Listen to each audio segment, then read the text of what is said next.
When Mike Ragland first picked up the daybook, it had been opened almost automatically at the spot where he began to read. There had been no reason to examine it in detail.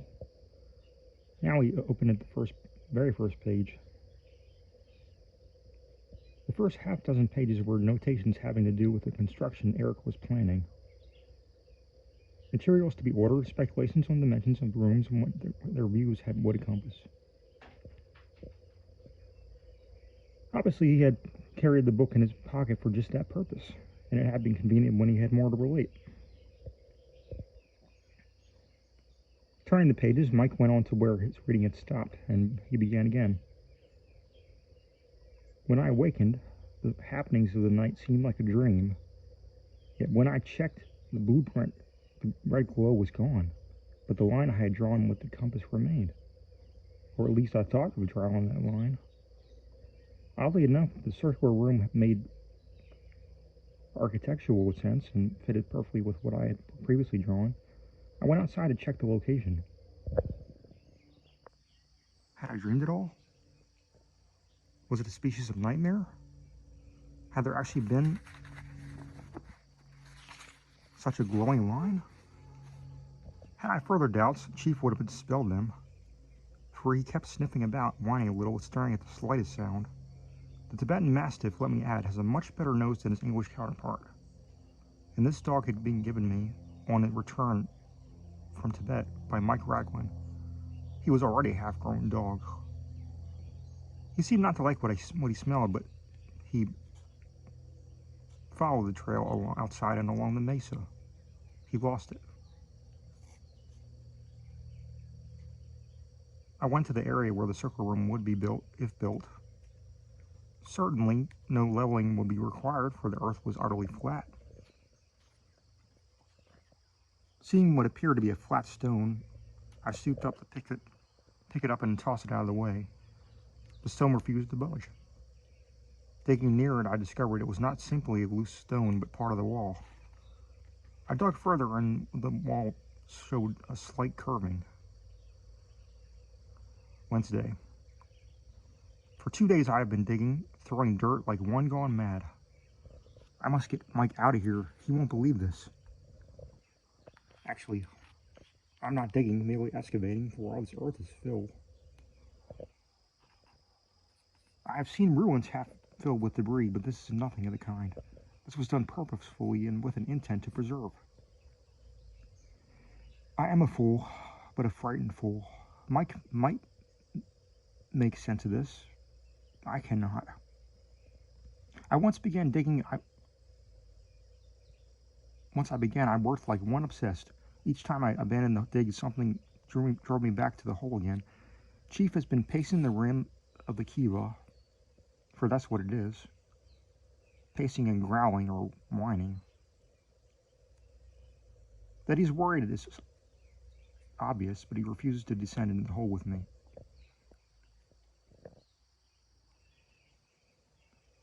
Mike put the daybook down. His coffee had grown cold again.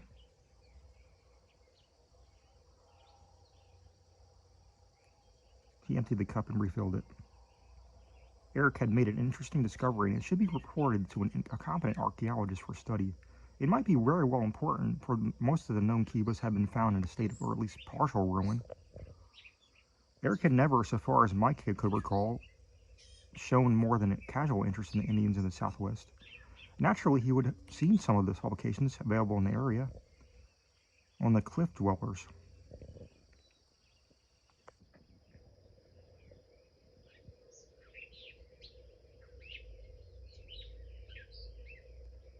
Possibly he had read some of that would make him familiar with Anasazi architecture.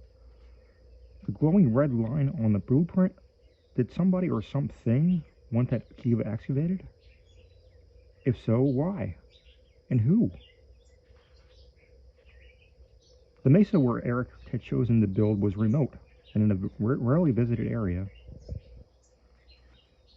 Mike walked to the window and stared at the snow. The footprints were there, a sharp reminder that he had dealt with reality. Where was Erik?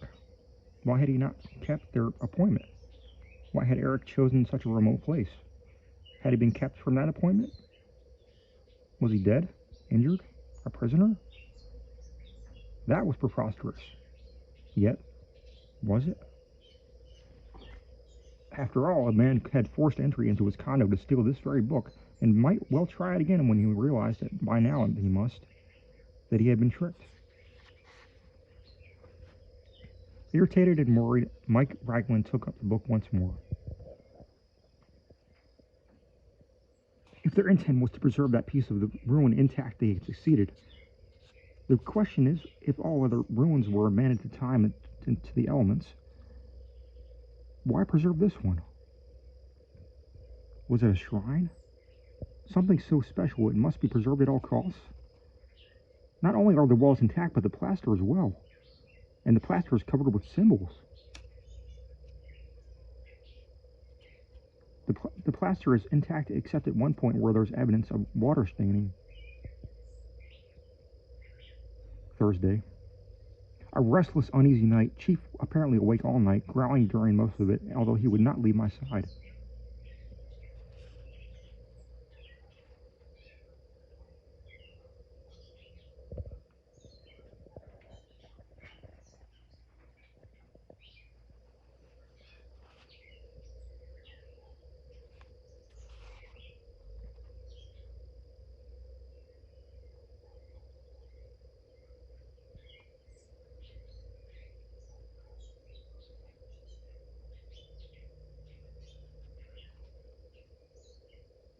Several times I believe I heard stirrings outside, and once I was almost sure that somebody peered in at me.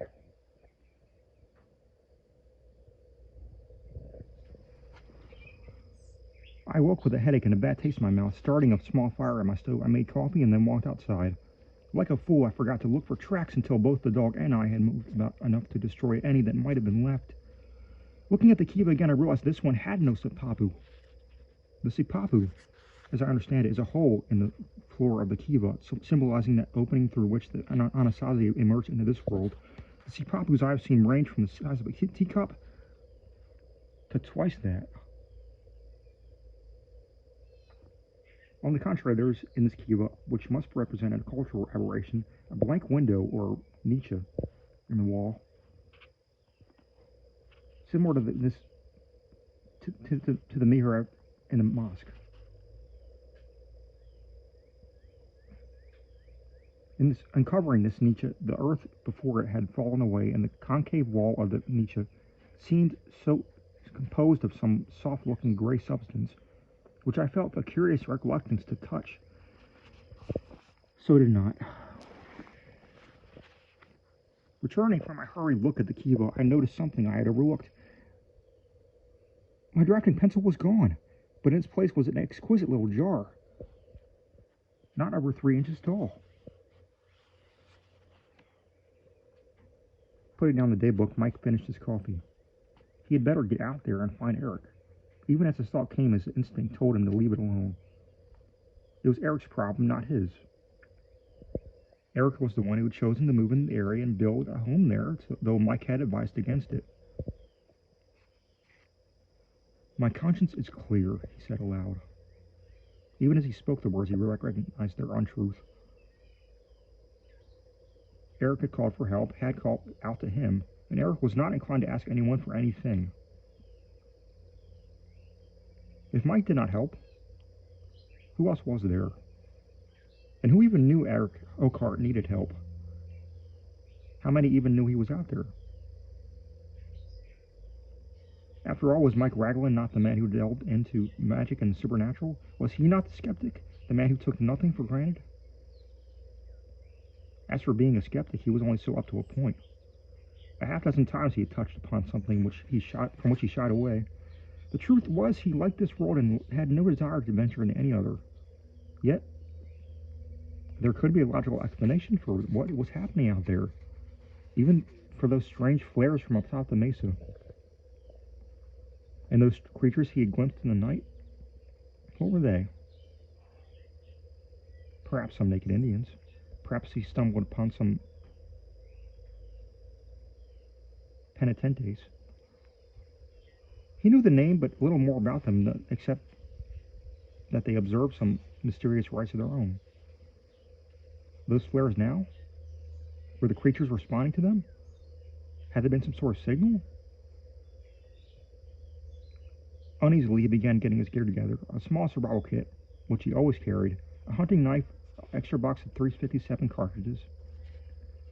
On second thought, he added another box. What was he going to do? Fight a war? He filled a canteen, gathered some odds and ends of emergency food, still unsure what he planned to do.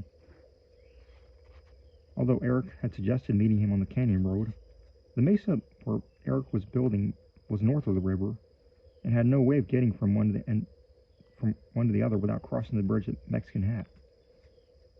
He would come in from the north and visit Erik's place first. And after that? He shied away from the question. By that time, he would surely have found Erik or some communication with him. He took up the daybook again. Later. Desperately, I have tried to resume work on my plans, trying to keep some thoughts away from the odd circumstances. But my thoughts refused to concern themselves with mundane problems of construction. Suddenly, Chief began barking furiously, and seizing a club, I dashed outside. My appearance seemed to lend him some courage, and leaping into the kiva, he charged toward the blind window. Only had been changed. The back of the niche was now a thickly oil-looking cloud, which did not enter the kiva, but remained in the window frame.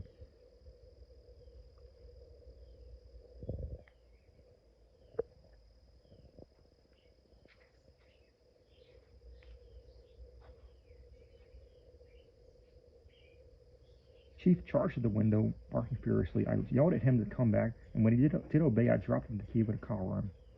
Assuming I was with him, he leaped through the window, and his barking faded into distance. Chief was gone. But gone where? The window was on the cliff's edge, and leaping through, he must have fallen several hundred feet to the rocks below. Yet he had not fallen.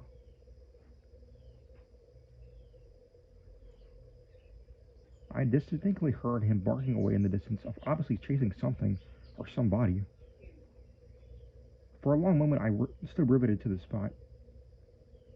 Quote-unquote frozen might have been a better term. For I was cold, utterly cold. Turning, I climbed clumsily from the kiva, skinning my knee in the process. Stumbling, I went back to my camp in the ruin and sat on my cot.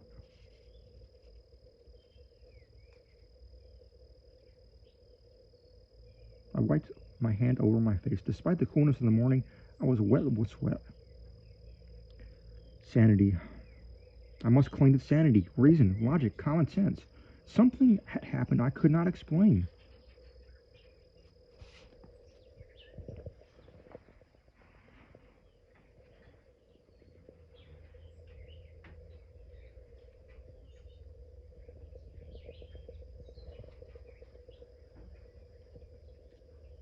Naturally, I heard of mysterious disappearances. There have been the cases of a man crossing an open field in full view of several people and vanishing before their eyes. There was also the story of the man who had gone to a spring for water. His tracks were plainly visible in the fresh fallen snow, but they ended abruptly, short of the spring. The bucket was there, lying on its side. The man was gone. Faintly, they heard his voice was heard, calling for help. Gradually, the voice weakened, and after a while was heard no more. It was a long time before I could shake off the fear that gnawed at my guts. I realized now that I had never been truly afraid before. Had it not been for Chief, I would have abandoned the place at once, never to return or even to repeat the story. Yet Chief was a good and faithful beast, and he would not have ventured into the kiva or through the window had he not believed I was with him. All right, I would begin there. Something had happened which I did not understand, yet we do deal with forces every day which most of us do not fully comprehend. How many of us who turn the dial of a radio or television can explain the principles of either? My dog had vanished. If he had gone through that window, he had gone into something or somewhere. I must recover my dog. If it meant going into that somewhere, then it must be done. He had leaped through and had heard him barking. Hence, the process of passing through had not changed him.